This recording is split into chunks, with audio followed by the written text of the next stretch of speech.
Hello guys, welcome to Tech Team channel. Hope you guys having a wonderful day. In this video, I'm going to show you how can you make shortcut in Snapchat app. So to make shortcut, at first you need to log into your Snapchat app.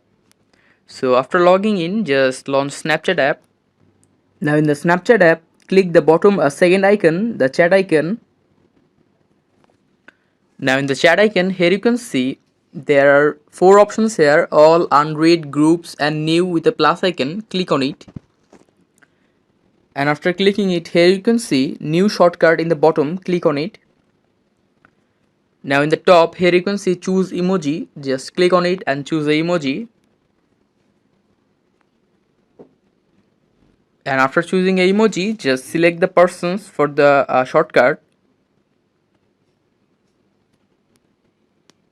and click on the bottom create shortcut.